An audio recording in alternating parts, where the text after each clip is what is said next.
ligi kuu ya England itakuwa ni yenye kuendelea siku ya hapo kesho Jumamosi sawia na siku ya Jumapili. Kwenye hiki kiwambo mitanange yote imewekwa hapa.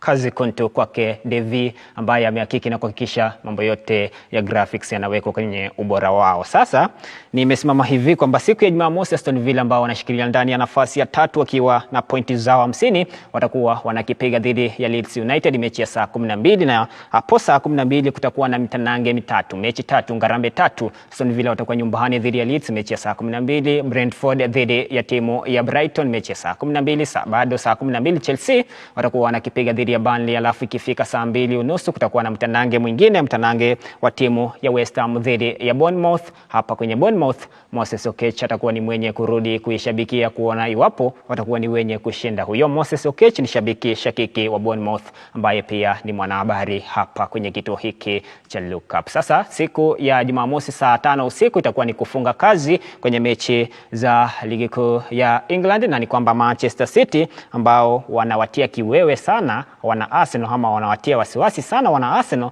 watakuwa wanacheza dhidi ya Newcastle United, na hapa mashabiki wa Arsenal watakuwa wanaiombea Newcastle United iwe ni yenye kuwashikia wana Manchester City angalau wawashinde ama wafanye mambo kwenda nyumbani ikiwa ni sare. Lakini wahenga walisema kwamba mtegemea cha nduguye ufa maskini. Arsenal, shindeni mechi zenu, msitegemee Newcastle kama watawasaidia, na hawa Manchester City wamewazidi zaidi ya sana hawa wana Newcastle. Angalia kwenye kombe likiwa ni la Carabao wakawa ni wenye kuondoa, na Newcastle walikuwa ndio mabingwa watetezi lakini wakawa wameondolewa na Manchester City. Na kwenye kombe la FA raundi ya 5 bado Manchester City watakuwa nakipiga dhidi ya timu ya Newcastle. Lakini kikubwa na cha mno kwa sasa tunazungumzia mechi za weekend za ligi kuu ya England. Saa 5 usiku siku ya Jumamosi Manchester City dhidi ya Newcastle. Kwa sasa Manchester City wanaketi ndani ya nafasi ya pili wakiwa na pointi zao 53. Siku ya Jumapili mitanange mingapi? Mitanange wa kwanza, wa pili, wa tatu, wa nne.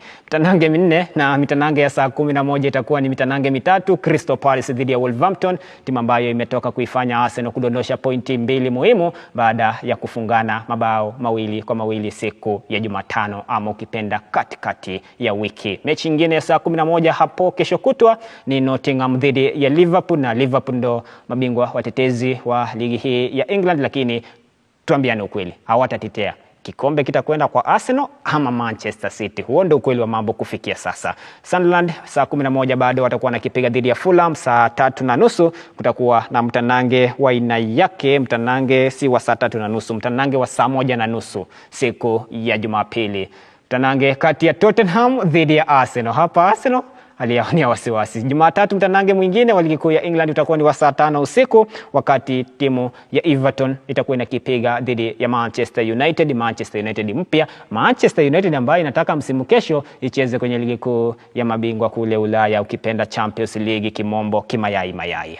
Kama ulikwenda skuli utakuwa unaelewa Champions League kwa Kiswahili ni ligi kuu ya mabingwa Ulaya, ama ukipenda ligi ya mabingwa Ulaya. Saa 5 usiku siku ya Jumatatu mechi ya mwisho kwenye ligi kuu ya England, Manchester United watakuwa ugenini dhidi ya timu ya Everton. Na sasa kufikia sasa msimamo umesimama hivi kwenye hii ikiwa ni ligi ya England ama ukipenda Uingereza, na ni kwamba timu ya Arsenal kufikia sasa nafasi ya kwanza wakiwa wako na pointi zao zikiwa ni ngapi? Pointi 58, na timu ya Manchester City ambayo inawaonyesha kwamba msimu huu wanataka kuendea kikombe wanaketi ndani ya nafasi ya pili wakiwa na pointi 53. Huu ni msimamo wa ligi kuu ya England, na ni kwamba nafasi ya 4 ni nafasi ya kwanza ni Arsenal, pointi zao zikiwa 58. Nafasi ya pili Manchester City, pointi 53. Nafasi ya 3 timu ya Aston Villa, timu ambayo Unai Emery anakuwa yeye ndiye kocha mkuu,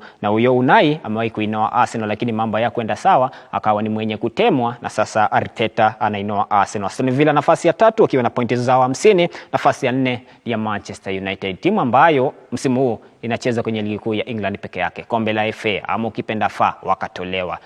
Champions League hawakuwahi tiketi kwa sababu walimaliza ndani ya nafasi ya 15 kama sijakosea msimu uliopita. Hao ni Manchester United, na kuwahi tiketi ya Champions League ni umalize ndani ya timu 4 bora, yani top 4 kimombo. Haya, sasa Manchester United ambayo kwa sasa inacheza kwenye ligi kuu ya England. Carabao wakawa wametolewa, FA wakatolewa, miongoni mwa mashindano mengine. Sasa wanategemea ligi kuu ya England, na tangia Amorim akuwe ni mwenye kutolewa kama kutemwa kama kocha mkuu, Michael Carrick anafanya mambo yake, na sasa anaiketisha Manchester United ndani ya nafasi ya 4 wakiwa na pointi 45, pointi moja mbele ya Chelsea. Chelsea wako kwenye nafasi ya 5 wakiwa na pointi 44. Lakini sasa hapa najaribu kuangalia nafasi ya kwanza Arsenal, huenda wataendea ubingwa, lakini nafasi ya pili Manchester City wanawapatia wasiwasi. Lakini tuangazie top 4, ndio muhimu kwa Manchester United, kwa mashabiki shakikiwa Manchester United ambao wanataka msimu kesho, siku ya Jumanne usiku, siku ya Jumatano usiku, pia wao wakuwe wanacheza kwenye Champions League, sababu Champions League inachezwa Jumatano usiku na Jumanne usiku. Ndo tunasema ngoma ya kitoto haikeshi. Ngoma ya Manchester United ikawa ni ya kitoto, ikakesha, wakawa wako kwenye Champions League. Sasa hao Manchester United msimu kesho wanataka Champions League, lakini top 4 itakuwa ni ngumu, sababu Manchester United nafasi ya 4 pointi 45, pointi 44, pointi moja mbele ya timu ya Chelsea. Hao ni Chelsea wanashikilia ndani ya nafasi ya 5. Nafasi ya 6 Liverpool pointi 42, nafasi ya 7 Brentford pointi 40. Sasa nikiangalia hapa utofauti wa timu ya nafasi ya 4 United na timu ya nafasi ya 7 Brentford ni utofauti wa pointi 5. Utofauti wa pointi kati ya nafasi ya 6 ambao ni Liverpool na nafasi ya 7 ambao ni Brentford ni pointi 2. Utofauti kati ya Chelsea na Liverpool ni pointi 2. Kwa hiyo kuanzia nafasi ya 4 hadi nafasi ya 7 si utofauti mkubwa. Yule ambaye atafanya mambo yake, afanye bidii, atakuwa ni mwenye kusonga mbele zaidi ya sana, na hata ingia ndani ya top 4 awai tiketi ya kucheza Champions League msimu kesho. Lakini mashabiki wa Manchester United wakiongozwa na Devi, ambaye ameniambia kwamba Arsenal msimu labda tu wawe ni wenye kushinda njaa, lakini tutakuwa tunaangalia watashinda nini, kwani unashindaje njaa? Sasa hao wana Manchester United wanataka waingie hata ndani ya nafasi ya 3, lakini Aston Villa wameshikilia